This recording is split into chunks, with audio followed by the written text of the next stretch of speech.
Swayam Prabha. Digital India. Educated India.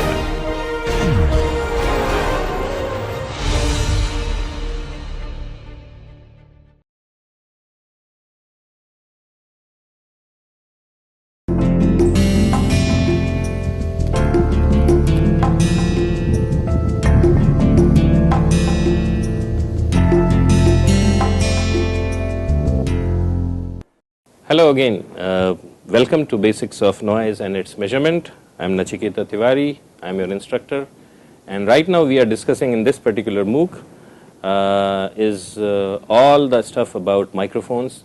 And today what we will be discussing is how do we go around making selecting the right type of microphone for our application. And in that context, we have introduced one parameter known as microphone sensitivity in the last lecture. And before I start discussing about different criteria which have to be used while selecting a microphone, it is extremely important that we just very briefly revisit this sensitivity. And what we will do is we will actually look at the data sheet of a microphone and see what it tells us. So what I have here is the data sheet of a microphone 4961, and I am going to show you that microphone. So what we will do is we will go line by line. So this is the microphone I am talking about, and it says it is a multi-field 1/4 inch microphone type 4961. So 4961 is some number which the manufacturer has given us. This actually is the microphone. So see, I mean, there is a small microphone which is screwed to the top of it, and there is a diaphragm you can see, and I would not remove it in usual cases, but this is a class and I wanted to show you. So there is a very sensitive diaphragm in top of it, and that is the microphone. And behind this, so that is the sensor, that is the diaphragm, and this shiny part is the actual microphone, and this black part is the conditioner or the preamplifier of the microphone. So you have a microphone which is on the top, and then you have a preamplifier which is on the bottom portion of this thing, and it is all right now integrated. So this is an integrated microphone with this. Now what you see here is the calibration of this entire microphone. And the first thing you see in this chart, there is a serial number 28040042. So again, there is some related to manufacturer's number, so we are not going to worry too much about it. But then you have this sensitivity of minus 23.5 decibels per decibels. That is the microphone sensitivity, right? And then the manufacturer says that what is the reference value of this sensitivity is 1 volt per Pascal. So this is what we talked about in the last class. So using this information, minus 23.5 and 1 volt per Pascal, I can actually calculate this value, that for each Pascal of sound, how much volts it is going to generate. And if you do this math the same way which we had done earlier, you will come at this number 66.6. There is nothing magical about it. So this is a calculated number. This is which is based on this 23.5 number. Okay. Then the manufacturer specifies that there is uncertainty in this estimate of decibels 23.5. It may not be necessarily 23.5, but it will vary between 23.5 plus 0.3 decibels and minus 0.3 decibels. So the actual microphone sensitivity can be anywhere between minus 23.8 and minus 23.2 decibels. And then it is important to understand these other parameters, because when we use these microphones, we should be understanding that they were calibrated under certain conditions. So when they calibrated this, they had tested it at 23 degrees centigrade. The ambient pressure was 100 and this is the environmental calibration conditions. So this is a little different, but this is there. Environmental calibration condition, they tested it at 99.7 kilopascals, Okay, so that was the atmospheric pressure in their lab. The temperature was 22 degrees centigrade, and the humidity, and it's an important parameter actually for microphones, and hopefully we'll talk about it either today or in the next lecture, was 50% relative humidity. And then they had this procedure, date when it was calibrated. This date is important because if you have a microphone which was calibrated long time back, then it's important to check whether it is still doing what it is supposed to do, or its sensitivity has changed significantly since then. So it's important to know that. And then there's some person who has signed it. But then this is there. Temperature was 23. So this calibration was conducted at this, but this will be working, this calibration will be true for 23 degrees centigrade at 101 kilopascals of pressure, relative to humidity of 50 degrees, and it was calibrated not at all frequencies. Okay, it is valid at 251.2 hertz. So, and then they have this calibration chart on this side, and on the x-axis you have frequency, on the y-axis you have decibels. So what does this say? That if you have 0 decibel sound, its actual value is 0 decibels, then what this microphone will sense will be pretty much 0 decibels at 50 hertz. Okay, that's what the chart says. But if you come below 50 hertz, then it senses maybe at 20 hertz, it senses -1 decibels. Then you come down further, and then at 10 hertz, it senses lesser amount of sound. Then you come down further at 3 hertz. So this is again a log axis. So at 3 hertz, it senses -5 decibels.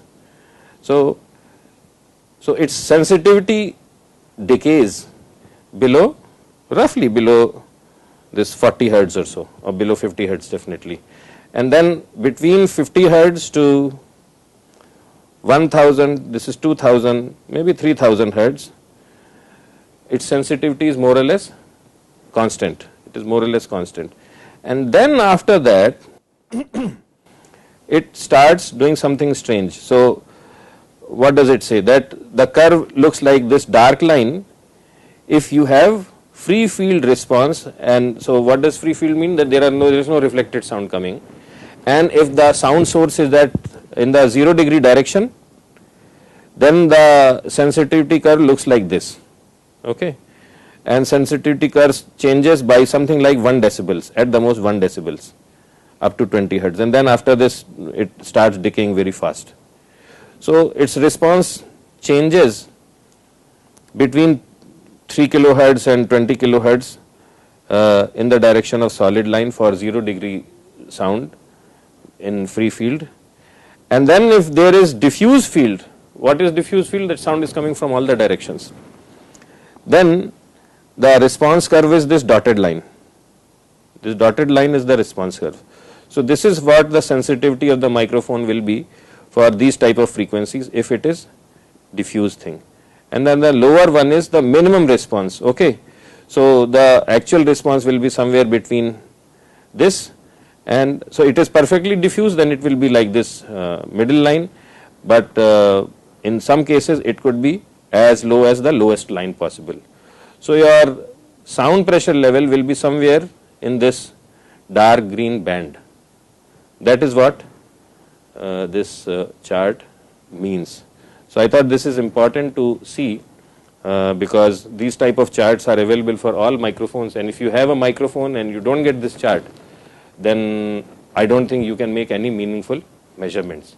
So you should have this chart, otherwise the microphone will tell you nothing, because you do not know how to convert the voltage which it will be generating into sound pressure level, because it is this chart and this sensitivity number which will help you understand what is the actual pressure it is going to generate. And it is important that the sensitivity is true, and if your microphone is very old, then it may be worthwhile to get it recalibrated. You can do it yourself, or you can get it recalibrated by some agency. So that is what I wanted to talk about. And now what we will do is we will discuss different types of criteria which we can use for selecting a microphone. So what we are going to discuss is criteria for selecting mics.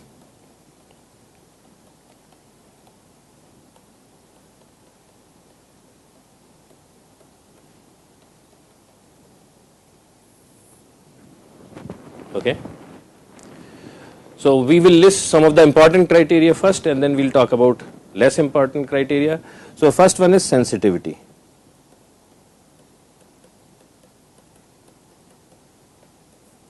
Okay.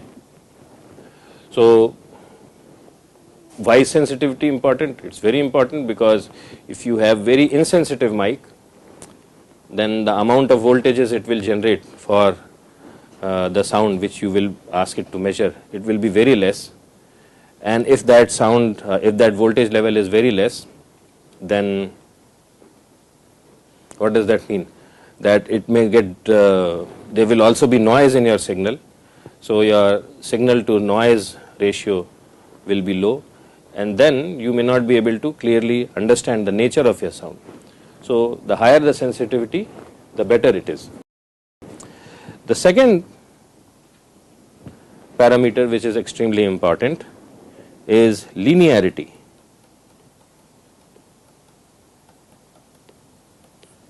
Linearity.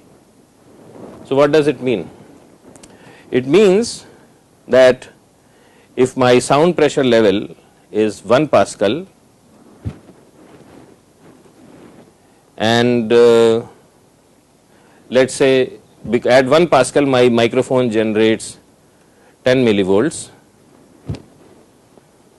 then suppose my sound pressure level goes up by a factor of 2, then I should generate 20 millivolts of signal. And if it goes up by 3 Pascals, then I should generate 30 millivolts. So essentially what that means, that if I plot a curve or a relationship between pressure, and here I am not plotting pressure in decibels but in pascals, and on the y-axis I am plotting in millivolts or volts, then it should be a straight line. That's what it means. And the straighter this is, because a poor microphone may be doing this or doing this, so this is not good. But if it is a straight line, then this is good. Because otherwise I cannot predict how much my pressure is, because my curve is nonlinear, or I have to do some more complicated calibration each time I measure. But if it is a linear thing, then if I know the slope, I can very easily calculate the pressure. I don't have to look at the exact curve. So that is the second thing. So that's the second criteria, that's linearity. The third criteria is frequency response.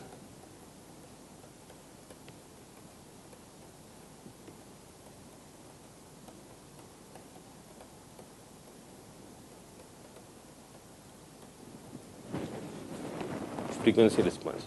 This has to be flat in bandwidth of interest. What does this mean? So what it means, so we had seen the frequency response curve of this particular mic in the last class, or in today's class itself, and what it means is that if I am plotting on the x-axis frequency in hertz and on the y-axis I am plotting sensitivity,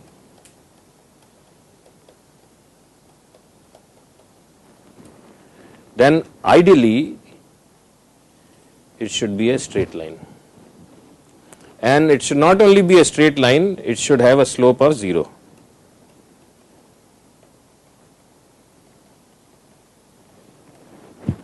Okay, and it should be straight line. So it should be a straight line.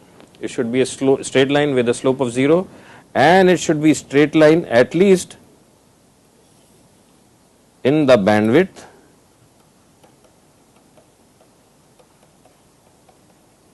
of my interest. Okay, this is extremely important. It should be flat in the bandwidth of my interest. Suppose it is like this. So if it is flat, then it doesn't matter. Suppose I am measuring sound at 1000 hertz, then I have the same constant number. Suppose this sensitivity comes out to be 5 millivolts per Pascal. Then I have to multiply the same proportionality factor at all frequencies to get my pressure. But if this sensitivity curve is more complicated, then I have to be more careful and I have to do more complicated calculations. So again, that is not good. So that is another important thing it should have, that the frequency response curve. So first one is the sensitivity should be high. Second one is linearity should be high. It means the relationship between amplitude and voltage should be a straight line. The third thing is that the frequency response curve should be as flat as possible, and it should have a slope of 0, at least in the bandwidth of my interest. And so those are some of the key things we are interested, and we will continue this discussion in the next class also, but these are some of the key parameters which we have to be careful about when we are going around choosing microphones. There are some additional important parameters also, and we will discuss the importance of these additional parameters in our last class for this week, which will be the concluding part of this week. And with that, we will close the discussion on microphones, because I think with that discussion you would have a fair idea as to how to go around selecting the right type of microphone for your needs. Thank you very much and have a great day. Bye.